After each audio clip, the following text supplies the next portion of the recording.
On peut dire que Carib est un dinosaure du rap belge. Actif depuis le début des années 2000 avec le collectif Opaque, il a fait une longue pause dans sa carrière musicale avant de revenir en septembre 2017 avec un double album appelé Aspiration.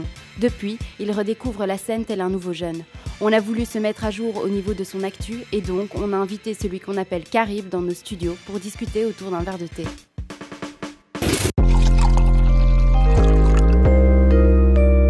Alors salut, vous êtes en train de regarder Tarmac. Aujourd'hui on est avec Carib, on va parler un peu de son album Aspiration. Alors Carib, tu vas bien? Écoute, je vais très bien. Je suis un petit peu fatigué, je te le cache pas, parce que c'est Comment bien. ça se fait? Bah écoute, petite fête hier, j'ai été voir Anderlecht, je suis un grand supporter des Mauves. Donc j'ai été au stade et ça s'est terminé un petit peu tard, on va dire.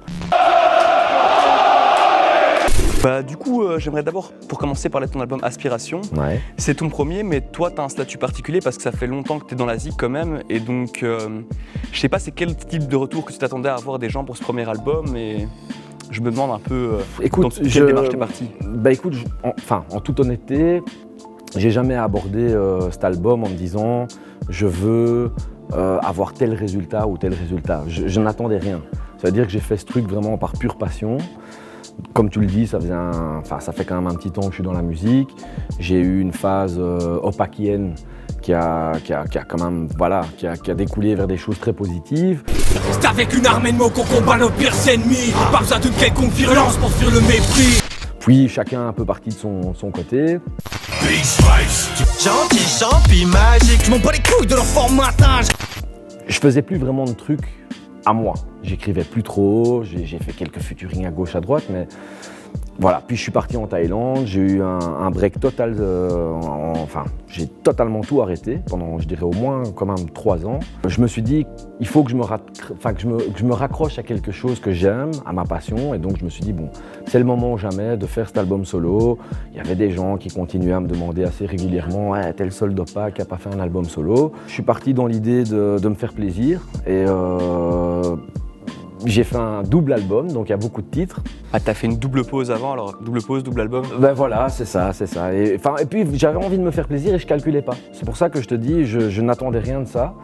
Je pense que même la manière dont je l'ai sorti le prouve, tu vois. J'ai pas essayé de me mettre dans un espèce de game, de business, de machin. J'ai sorti mon truc à ma sauce.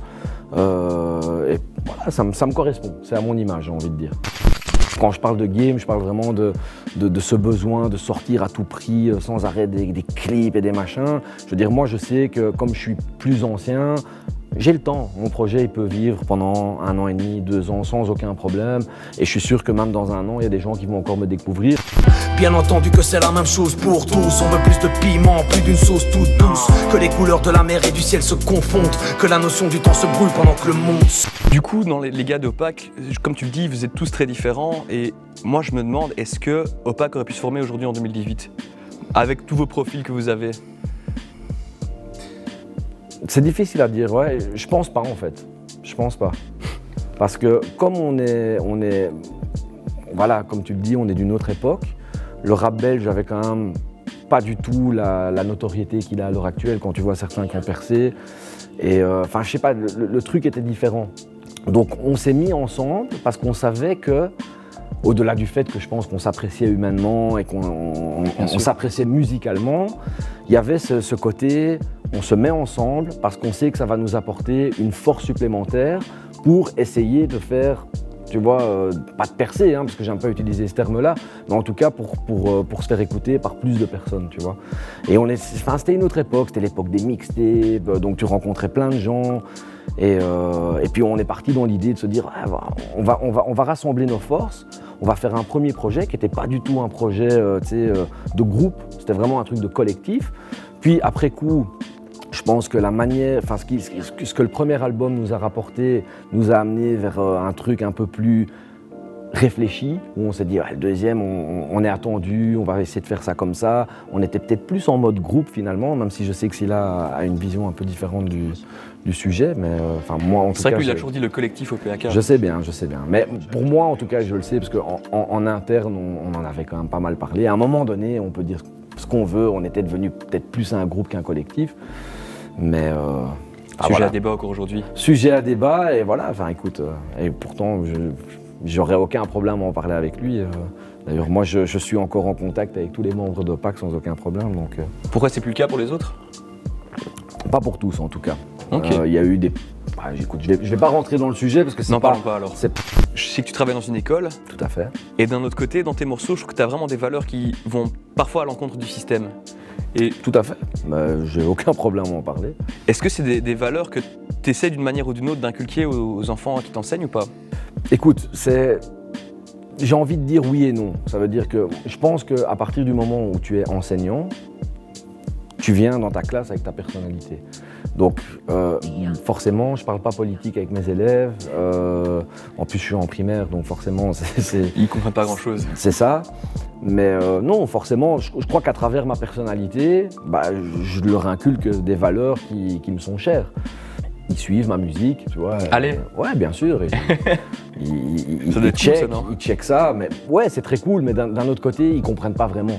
Tu vois ce que je veux dire? Ils sont plus de la génération... Pour eux, ça doit être cool. Non, c'est cool. Pour eux, c'est un peu... Ouais, c'est paradoxal. Parce que comme ils sont d'une génération où on leur vend du rap, eux, je te donne un peu les quelques trucs que je sais qu'ils adorent regarder, qui checkent. Tu vois, par exemple, eux, c'est PNL, Jules, MHD, tu vois, des trucs comme ça. Et donc, quand tu regardes un petit peu la réalité de ce rap-là, mon rap est totalement... Enfin, ça n'a rien à voir, tu vois. Même dans les paroles, ils comprennent pas, en gros, tu vois. Donc, et puis, c'est pas dans leur réalité. Ce sont des gosses de quartier. Moi, je fais pas spécialement du rap de quartier. Donc, je pense que ils apprécient parce que c'est leur monsieur, tu vois, mais ils comprennent pas trop le truc, quoi. J'ai eu envie de vous concocter un gros track qui transpire l'essence du rap. Un de ces trucs tellement fat qu'il rendrait forcément ses chances du rap. Je veux que les têtes bougent à l'unisson comme un Brooklyn, que les basses mêlent à la caisse claire pour qu'elles te gangent à la Bruce Lee. Du coup, j'aurai encore une toute dernière question pour toi et après on va devoir se quitter. Dis-moi. C'est justement, toi qui fais du rap de vieux, tu donnerais quoi comme conseil à un jeune qui veut débuter le rap? Ton style de rap, on va dire. Écoute, moi, le premier conseil, parce que je pense que c'est un peu une des maladies de ce qui se passe dans le mouvement à l'heure actuelle, c'est-à-dire le premier conseil, c'est reste toi-même et surtout ne sois pas aveuglé par ce que la machine peut t'offrir, le succès, les vues, tu vois, je veux dire, moi je pense qu'il faut à tout prix rester soi-même, faire ce qu'on aime, et si le talent est là, et que tu as un petit peu la chance aussi, ça va suivre. À l'heure actuelle, je trouve qu'on est trop dans le paraître. Et donc ouais, si je dois donner un conseil, c'est vraiment ne fais pas le truc parce qu'en fait, tu as envie d'être un rappeur connu. Fais-le parce que déjà c'est ce que t'aimes et parce que tu as des choses à dire et parce que tu as envie d'avoir ton propre style. Ça, c'est ce que je dirais. Mais voilà. C'est une parole de vieux, tu vas me dire. Non, je dirais la même chose. Et donc voilà. Santé. Puis santé. Hein.